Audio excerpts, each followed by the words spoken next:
What's up guys, today I'm going to teach you how to color grade like Daniel Dalen inside of Premiere Pro completely for free, no plugins required. Let's go.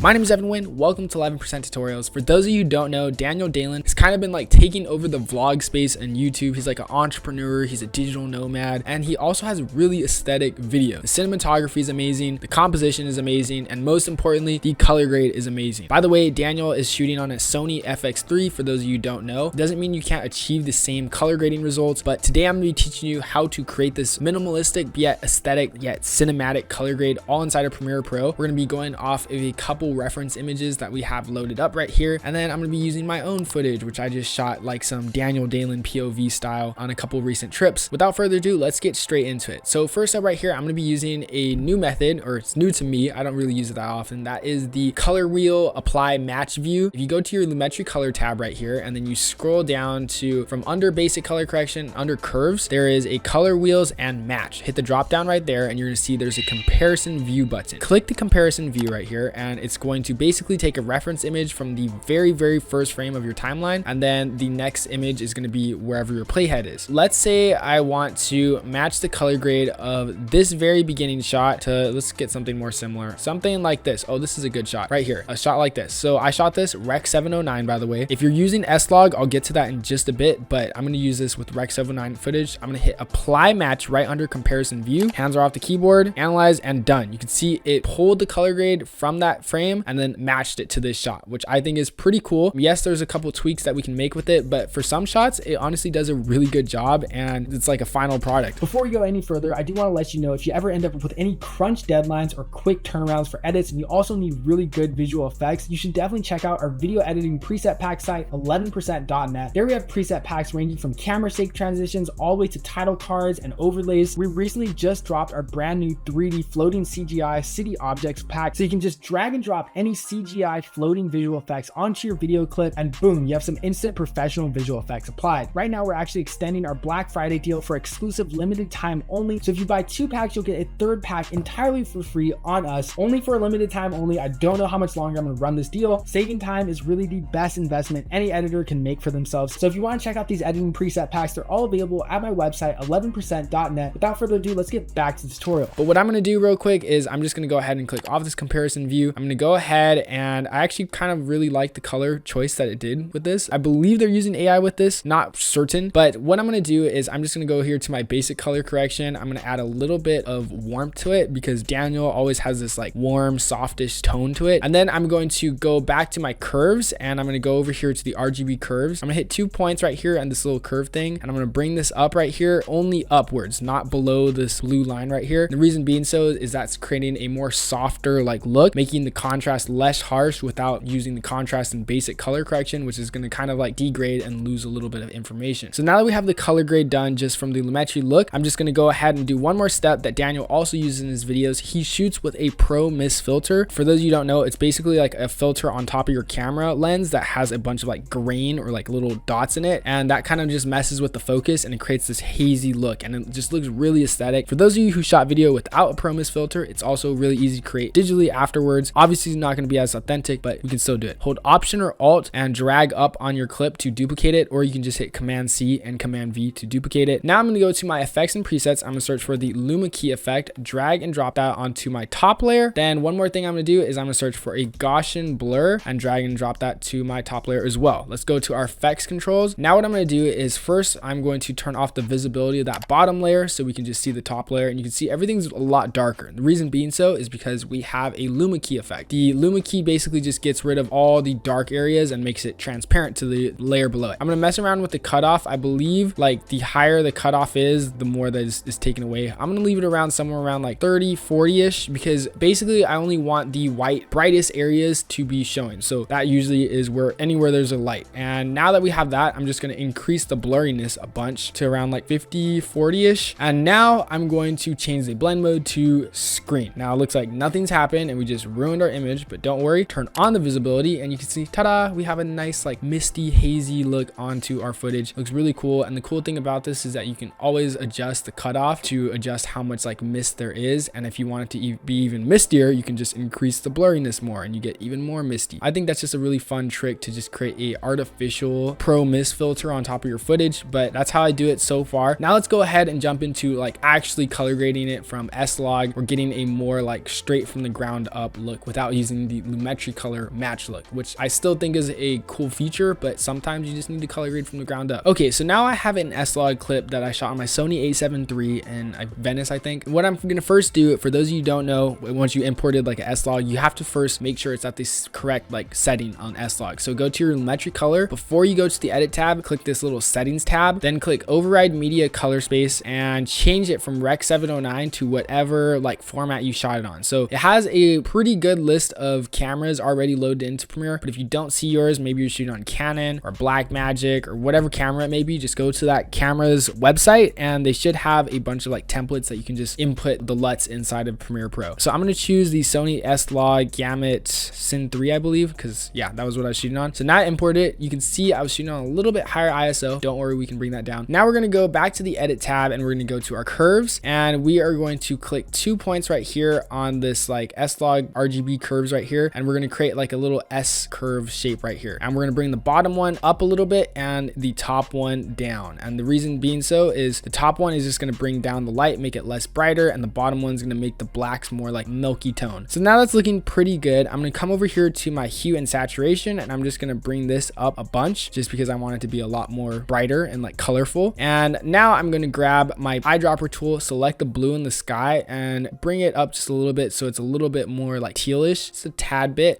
so we kind of get like a nice Daniel Dalen tone. Now I'm going to go back to my creative. I'm going to add a tiny bit of like a warm shadow tint in like the orangish direction, and highlight tint, we're not really going to mess with that because that will just kind of really mess up our picture. But then lastly, I'm going to go back to my basic color correction. I'm just going to increase the temperature a little bit so it's a little bit warmer. And yeah, I think that's looking honestly pretty good for a Daniel Dalen style video. Just a quick note, a lot of Daniel Dalen's color grades are very soft, very minimal, not too hard on the contrast or colors. So I'd say this is a pretty good match or something that could fit in his videos. Now, if you don't want to do all this work and have to create everything from scratch when working with new clips, I created 5 Daniel Dalen presets that I'm giving away completely for free on my website. Also, just because I'm not going to like capitalize on some other YouTubers like preset or look, but I have them right here. If I just go to my effects and presets, I search up Daniel Dalen, and then I have all my 11% Daniel Dalen presets right here, which are all completely for free. You can get them at my website, link below in the description. Basically, all I do is I just select the one that I want to apply to my clip. This is a Rec 709 clip right here. I'm just going to drag and drop that and boom, there we go. We have a nice soft Daniel Dalen color grade. Pretty much works for any shot. I think it's looking pretty good for these clips. We also have like indoor green ones, outdoor teal and stuff like that. You can see these previews right here will show you kind of what it looks like before we even apply it. Outdoor night teal one kind of works too sometimes, but you know, just mess around with them. It's a really fun look to just spice up your POV videos. So of course, once again, if you want to get them, they're all linked below in the description at 11%.net. Now, one last bonus tip I'm going to teach you to just how to wrap up this entire look is the text that Daniel Dalen uses. This is like pretty much key, makes the videos look super aesthetic. I'm going to grab my type tool, type out some text, Devinhuynh, boom.